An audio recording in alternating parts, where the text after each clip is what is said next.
Last May, the lives of 21 Texans, teachers and children, were stolen when a gunman opened fire at Robb Elementary in Uvalde, Texas. We owe it to the memory of those children and teachers to make sensible, meaningful change.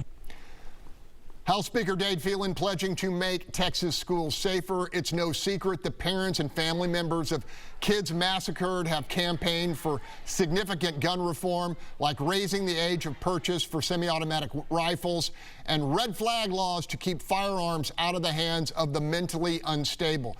Panel, I'd lay odds all of you think those gun control measures have zero chance of passage in this Republican-controlled legislature. That said, how do Phelan, Abbott, and Patrick keep their school safety pledge? Is it by investing in mental health treatment and campus counselors?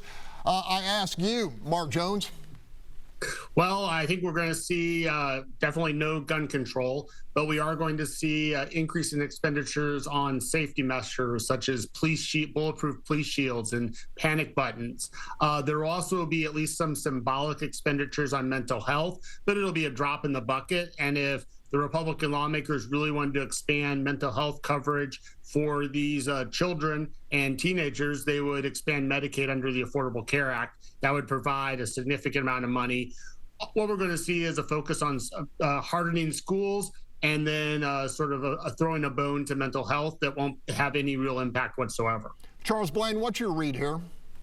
Yeah, I mean, listen, I think to no one's surprise, there's unification around wanting safer schools, but there is no unification around what that actually means. I mean, Republicans are proposing things like, forcing districts to increase their communication with TEA and provide maps of districts, have officers walk through schools to familiarize themselves with them, like Professor Jones said, funding for mental health and things like that. Is that going to be enough? I guess we don't know, but I know that the Senate last week, I think they considered the bill to close that 16 to 18 loophole for those who are involuntary held for mental issues between the ages of 16 and 18, and previously were still able to get a firearm. And so there is a little bit of movement there, but I mean, generally speaking, I do not see any real gun control movement happening this session or next or anytime in the foreseeable future.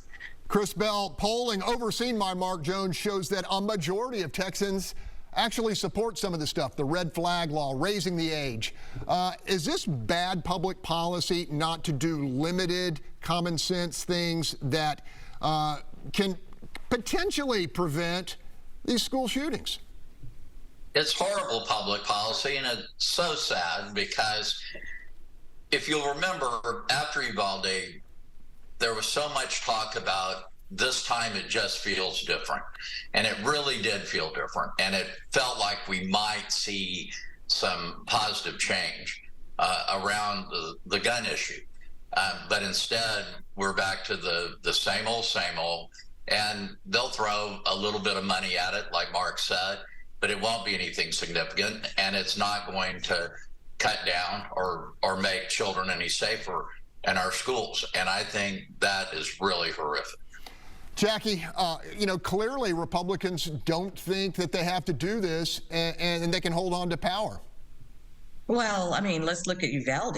They voted for Governor Abbott overwhelmingly over his opponent, 60-40.